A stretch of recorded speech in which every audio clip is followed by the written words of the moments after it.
Hello friends, welcome to the Green piston.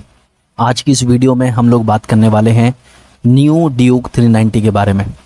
इस video में हम लोग ये देखेंगे कि इस बाइक के अंदर क्या क्या कमियां हैं, क्या क्या इस बाइक के नेगेटिव पॉइंट्स हैं, यानी कि अगर आप इस बाइक को परचेज करते हैं तो आपको किन किन इश्यूज़ को फेस करना पड़ सकता है, क्या क्या परेशानियां आपके सामने आएंगी।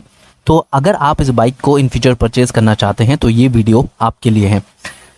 पहली चीज़ मैं यहाँ पर मेंशन कर देता हूँ कि हर एक बाइक के अंदर पॉजिटिव पॉइंट्स भी होते हैं एंड नेगेटिव पॉइंट्स भी होते हैं। इस वीडियो में हम लोग नेगेटिव पॉइंट्स के बारे में बात करेंगे। तो इसका मतलब ये बिल्कुल भी नहीं है कि इस बाइक के अंदर सिर्फ और सिर्फ नेगेटिव पॉइंट्स हैं। इस बाइक में ज़्यादातर पॉजिटिव चीज़ें ही हैं, लेकिन कुछ एक कमियां हैं जो कि सामने आ रही हैं। तो उन चीज़ों के बारे में हम लोग यहाँ पर बात करने वाले हैं। तो सबसे पहला इशू जो आपको KTM ड्यूक 390 के अंदर फेस करना पड़ सकता है तो वो है हीटिंग इशू। देखो, यहाँ पर मैं बता देता हूँ कि जो बाइक को अभी जल्दी में ही लॉन्च किया गया है, जो एक तरह से कह सकते हैं जो पहला बैच है वही अभी मार्केट में आया है। तो आपको यहाँ पर बाइक के अंदर हीटिंग इशू फेस करना पड़ सकता है। हो सकता है इन फ्यूचर KTM इस परेशानी को रिजॉल्व कर दे। फिलहाल मैं ये बता देता हूँ कि इस बाइक के अंदर प्रीवियस मॉडल के कंपेयर में ज़्यादा बड़ा रेडिएटर लगाया गया है। यहाँ पे डुअल रेडिएटर फैन भी इंस्टॉल किए गए हैं, लेकिन जो ओवरऑल बाइक का हीटिंग का इशू है वो अभी भी बरकरार है। इससे पहले जो ड्यूक 390 का मॉडल आता था उसके अंदर भी हीटिंग इशू फेस करने पड़ते थे एंड वही सेम इशू यहाँ पर भी आ रहे हैं। अगर हम लोग देखते हैं RC 390 की तरफ, तो वहाँ पे जो RC 390 फिलहाल इस टाइम मार्केट के अंदर है वहाँ पर हीटिंग इशू की प्रॉब्लम नहीं है, लेकिन वो डिफरेंट इंजन के साथ में बाइक आती है। वहाँ पे बड़ा रेडिएटर है, वहाँ पर भी ड्यूअल फैन दिखाई देते हैं, लेकिन वहाँ पे इंजन डिफरेंट है। तो उस बाइक के अंदर आपको हीटिंग इशू देखने नहीं मिलेंगे, लेकिन ड्यूक 390 के अंदर हीटिंग इशू देखने मिल रहे हैं क्योंकि इसमें डिफरेंट इंजन इंस्टॉल किया गया है। इन फ्यूचर देखते हैं कितना जल्दी KTM इन प्रॉब्लम्स को, इन इश्यूज़ को सीरियसली लेता है एंड इनको रिजॉल्व करने की कोशिश करता है। लेकिन जहाँ तक अगर हम लोग KTM के पैटर्न की बात करें तो KTM इन सब चीज़ों को रिजॉल्व करने में 2-3 साल तो आराम से ले लेगा, क्योंकि KTM कंपनी बहुत जल्दी एक्शन नहीं लेती है इन इश्यूज़ के ऊपर। तो ये एक पहला इसका मेजर पॉइंट हुआ, मेजर इशू हुआ कि आपको हीटिंग फेस करनी पड़ सकती है इंजन की तरफ से। सेकंड चीज़ जो आपको इस बाइक के अंदर दिखाई देगी वो है इस बाइक की स्टिफ सीट। बाइक के अंदर हार्ड सीट दिखाई दे रही है। अगर आप इस नए मॉडल की तरफ देखते हैं तो आपको प्रीवियस मॉडल के कंपेयर में देखने में ऐसा लगेगा कि बाइक के अंदर ज़्यादा कुशन प्रोवाइड किया गया है, ज़्यादा बेहतर सीट पहले के कंपेयर में प्रोवाइड की गई है एंड सीट आपको अपीयरेंस में पूरी तरीके से ये यकीन दिलाने वाली है कि ज़्यादा कुशन है वहाँ पर। लेकिन जब आज बाइक को राइड करेंगे तो सीट आपको स्टिफर साइड पर ही दिखाई देगी, हार्ड ही दिखाई देगी। थोड़ा सॉफ्टर साइड पर अगर ये सीट होती तो आपको इस बाइक को राइड करते हुए ज़्यादा अच्छा फील होने वाला था।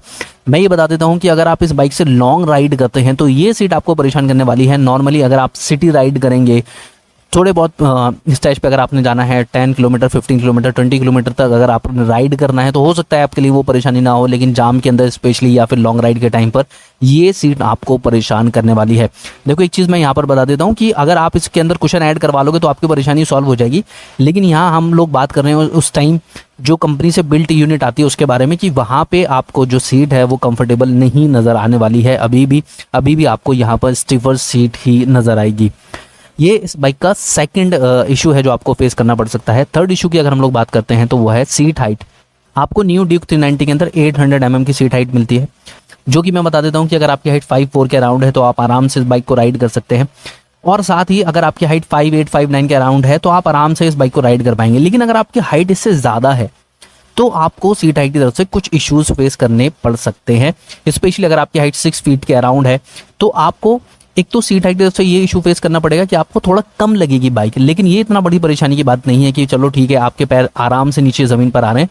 परेशानी आपको तब फेस करनी पड़ेगी कि अगर आप इस बाइक को डक करके, लीन करके चलाने की कोशिश करते हैं, विंड ब्लास्ट से बचने की कोशिश करते हैं, तो सीट के अंदर इतना स्पेस भी नहीं है कि आपको सीट अच्छी तरीके से एकोमोडेट कर पाए। यानी सीट में जब आप लीन करेंगे, जब आप इसको डक करके चलाने की कोशिश करेंगे तो आपको पीछे फील होगा कि थोड़ा ज़्यादा बड़ी सीट अगर दी जाती, थोड़ा लंबी दी जाती तो ज़्यादा बेहतर होता। तो एक तो सीट हाइट तो इशू है ही लॉन्ग राइडर्स के लिए, साथ ही साथ जो सीट का स्पेस है वो भी इशू होने वाला है। ये अगर आप शोरूम के अंदर जाते हैं, विजिट करते हैं, तो मैं ये ज़रूर कहूँगा कि अगर आपका हाइट 6 फीट के अराउंड है तो आप थोड़ा आगे पीछे एडजस्ट करके देखें कि क्या सीट आपके लिए स्पेशियस है। साथ ही साथ अगर आपका वेट थोड़ा ज़्यादा है, अगर आपका वेट 80 किलोग्राम से ऊपर है तो भी हो सकता है कि आपको सीट की तरफ से थोड़ा जो स्पेस है उस वहाँ पे एडजस्ट करना पड़े। तो ये सारी चीज़ें आप चेक कर लेना। ये थर्ड पॉइंट है। साथ ही अगर हम लोग फोर्थ पॉइंट के बारे में बात करते हैं तो वो है इस बाइक के अंदर क्विक शिफ्टर। बाइक के अंदर क्विक शिफ्टर दिया गया है, तो ये पॉजिटिव पॉइंट है। लेकिन नेगेटिव क्यों मैं बता रहा हूँ, क्योंकि क्विक शिफ्टर बहुत फाइन तरीके से काम नहीं करता है। केटीएम के अंदर ये इशू लगातार आया है कि केटीएम ने अपनी बाइक के अंदर क्विक शिफ्टर तो दिया है, लेकिन इतना स्मूथली ये क्विक शिफ्टर वर्क नहीं करता है। अगर आप इस बाइक को स्ट्रेच करते हैं, अगर आप इस बाइक को ज़्यादा तेज़ी में चलाते हैं, हाई स्पीड पर चलाते हैं, एंड उस टाइम पर अगर आप गियर शिफ्ट करेंगे तो आपको जर्क फील नहीं होने वाले हैं। आपको ये फील होगा कि क्विक शिफ्टर काफ़ी फाइन काम कर रहा है। लेकिन अगर आप लो आरपीएम पर हैं, तो लो आरपीएम के टाइम पर आपको इस बाइक का जो क्विक शिफ्टर है वो झटके मारते हुए नजर आएगा, यानी कि जो गियर शिफ्ट है वो इतना स्मूथ नहीं दिखाई देने वाला है। अगर सीधे सीधे तौर पे मैं कंपेयर करते हुए आपको बताऊं एक रेफरेंस पॉइंट के हिसाब से, तो R15 के अंदर जो क्विक शिफ्टर आपको दिखाई देता है, इस बाइक का क्विक शिफ्टर आपको उतना फाइन काम करता हुआ नहीं दिखाई देगा। तो ये फोर्थ पॉइंट है, ये फोर्थ इश्यू आपको फेस करना पड़ सकता है। फिफ्थ पॉइंट की अगर हम लोग बात करते हैं तो वो है टायर हगर, या कहा जाए रियर में मड गार्ड का ना होना। अभी न्यू मॉडल के अंदर मड गार्ड को हटा दिया गया है। अब आप में से काफ़ी सारे राइडर ऐसे हैं जो खुद से ही टायर हगर को हटवा देते हैं, मड गार्ड को हटवा देते हैं जो प्रीवियस मॉडल के अंदर आता था। तो आपके लिए तो ये बड़ी अच्छी चीज़ हो गई है कि पीछे से जो टायर की प्रोफाइल है वो दिखाई देगी, बाइक ज़्यादा स्पोर्टियर नजर आएगी। लेकिन यहाँ पे टायर हगर का नहीं होना कुछ लोगों के लिए परेशानी भी बन सकता है, क्योंकि अब अगर आप इस बाइक को रेनी सीजन में राइड करेंगे, रेन के टाइम पर राइड करेंगे, कीचड़ वगैरह के अंदर राइड करेंगे, तो ये बाइक छींटे देने वाली है पीछे से। और हगर के ना होने की वजह से जो पिलियन है, पिलियन को तो परेशानी होगी ही, लेकिन अगर आप सोलो भी राइड करते हैं तो सोलो राइड करते हुए भी आपके लेग्स वगैरह को ये बाइक गंदा करने वाली है। कीचड़ वगैरह उछलेगी पीछे से, अगर रोड साफ है तो पानी वगैरह भी उछलेगा। आपको ऐसा लगेगा कि यार हम लोग सूखे रोड पर राइड करते हैं, गुड रोड कंडीशन में राइड करें तो ठीक है, लेकिन अगर कहीं पे रोड टूटा हुआ है, कीचड़ वगैरह, पानी वगैरह भरा हुआ है, या फिर बारिश वगैरह हो रही है, तो उस टाइम पे काफ़ी ज़्यादा परेशानी आपको इस वजह से झेलनी पड़ेगी। तो यहाँ पे ये फिफ्थ पॉइंट हो गया इस बाइक के अंदर टायर हगर का नहीं होना। सिक्स पॉइंट की अगर हम लोग बात करते हैं तो वो है नेविगेशन। इंस्ट्रूमेंट क्लस्टर बहुत बढ़िया दिया गया है, काफ़ी अच्छा अपडेट दिया गया है इंस्ट्रूमेंट क्लस्टर के अंदर, लेकिन अभी तक इस बाइक के अंदर अपने को नेविगेशन का कंफर्मेशन नहीं दिया गया है। ब्लूटूथ कनेक्टिविटी से आप इसके साथ में अपना फ़ोन तो कनेक्ट कर सकते हैं, लेकिन इसका जो इंस्ट्रूमेंट क्लस्टर है वो नेविगेट नहीं करता है। यानी यहाँ पे आपको इंस्ट्रूमेंट क्लस्टर में ये नहीं पता चलेगा कि आपने स्ट्रेट जाना है, राइट जाना है या लेफ्ट जाना है। इतनी डायरेक्शन भी ये बाइक प्रोवाइड नहीं करने वाली है।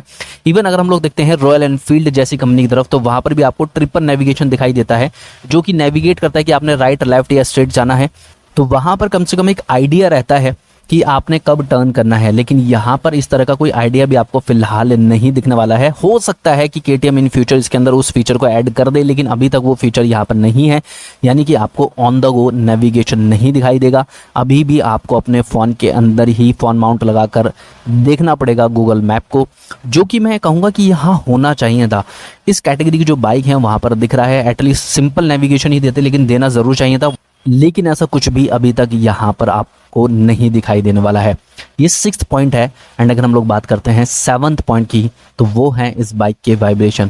देखो यहाँ पे मैं बता देता हूँ कि ये कोई मेजर प्रॉब्लम नहीं है, वाइब्रेशन आपके लिए इशू क्रिएट नहीं करने वाले हैं, लेकिन आपको फोर्थ गियर तक, ये ध्यान रखना मैं फिफ्थ एंड सिक्स्थ गियर की नहीं बात कर रहा हूँ, फोर्थ गियर तक आपको कुछ वाइब्रेशन फेस करने पड़ेंगे इस बाइक को राइड करते हुए। यानी कि अगर आप इस बाइक को हाईवे पे राइड कर रहे हैं, फिफ्थ सिक्स्थ गियर में राइड कर रहे हैं, तो उस टाइम तो आपको परेशानियां नहीं झेलनी पड़ेंगी। एटलीस्ट 140 किलोमीटर की स्पीड तक तो नहीं।